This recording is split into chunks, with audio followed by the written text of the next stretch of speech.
In section 7 of chapter 9, we're going to be doing a slightly different version of what we just got done doing with compound interest. We're going to be studying what is called continuous interest. One thing you might have discovered in the last skill is that if you use this equation, the more frequently you compound something, the bigger the end value is, the more you'll get out of the final product. So if you have $10,000 that you're going to invest and you go to a financial advisor and they say, hey, we got two plans. One that grows at 5% compounded every single month, another one that grows at 5% compounds every single day. Take the daily one. You will get more money. You will get a substantially larger amount of money.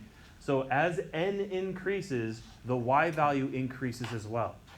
What mathematicians eventually started to do is like, well, I wonder if there's a limit to that. I wonder how that n value impacts y value. So what we're going to do is we are going to generate a relatively simplistic version of this. I'm going to say that we don't know what y is. We're going to try and figure out what that is. But I'm going to say we're going to invest $1, just because it's going to make the math super easy. And we're going to multiply that by 1 plus, you know what, let's make the percentage 100%. So it's going to double in value. So it's just going to be 1.00, but we're not going to know the n value ahead of time. So n, the quantity of n, and you know what, just to make things also easy, we're going to let this thing run for 1 unit of time, whether it's 1 year, 1 day, whatever. So t is just going to be a 1. And what we're going to do is we're going to kind of construct a table where I'm going to pick varying n values, and we're going to figure out how that impacts the y value. Let's see how the relationship between the two starts. So if n is equal to 1, if we just let it compound at the end of the year, that $1 is going to double at the end of the year and be giving us $2.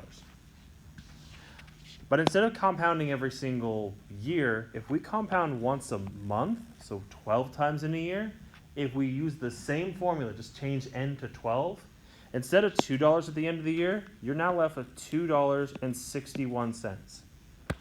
Which you might go like, oh, that's 61 cents. But if you change that $1 to like $1 million, that's a substantial amount of money. All right, let's start changing it to an even bigger value. Let's start compounding at the end of every single day. If you do that, you will end up with 2.71456.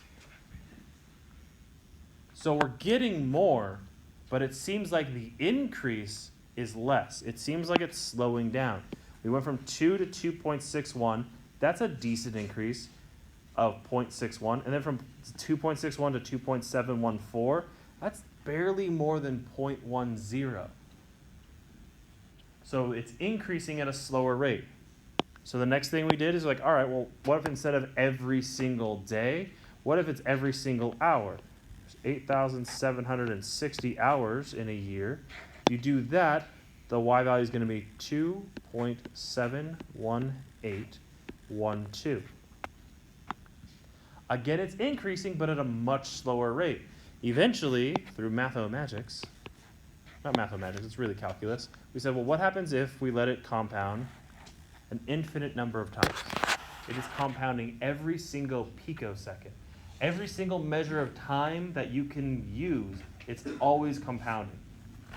What happens is we find that there's an upper limit. That upper limit is 2.71828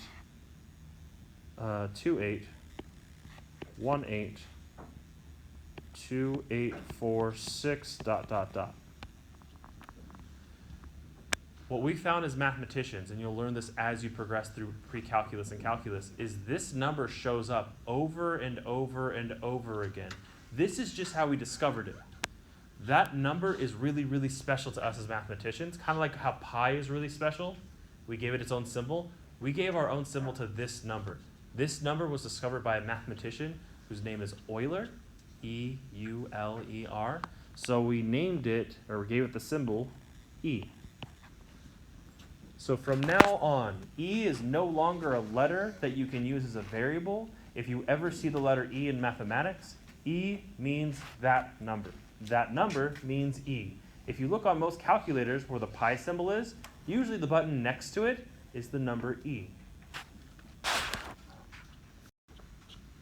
That means we're going to have a new function. What happens if we have a compound interest problem where it's growing infinitely many times? If n is infinity, you're going to get a new function, and it's going to behave like this. Y equals c times e to the kt power. Y is the same thing as the last lesson. It's still your final amount. C is the same thing from the last lesson. It's still your initial amount. E is the only new addition to this. E represents Euler's number. And then K still represents the percentage rate of growth or decay. T still represents time.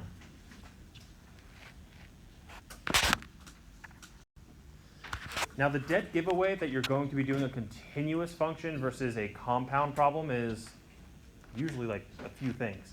One, usually when it states the rate, it'll say the word continuous in there. Because it's not going to say yearly or monthly. It has to say continuously. Additionally, because the formula is smaller, because we don't have an n value anymore, there's only going to be 3 pieces of information you need to know as opposed to 4. So those are the big giveaways that you're going to deal with this kind of a function. So problem number 1, I have an initial amount of $5,000. It's going to have a continuous rate of growth at 8% a year. And then the amount of time we're going to let it go is 15 years. So as a formula, that's going to turn into y equals, C is my initial amount, which is 5,000, times E. E, you're just going to write in as the letter E.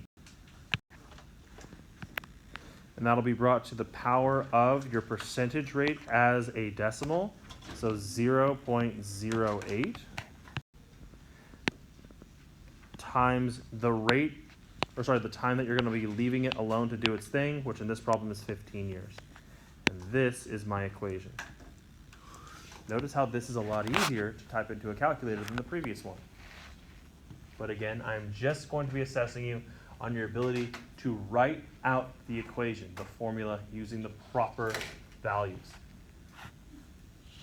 Problem number 2, I have an initial amount of 1,750 rads. It's going to have a continuous rate of decay of 1/2 a day, and we're going to let it go for 2 weeks. So this is going to be y is equal to the initial amount, which is 1,750, times E, Euler's number, raised to the power of kt, where k is your percentage rate, is decaying at 1/2, which is negative 50%, 0.50, times the time. This is 2 weeks. My rate is in days. I need to figure out how many days are there in 2 weeks. The answer is 14, because there's 7 days in each week, and there are 2 of them. There we go.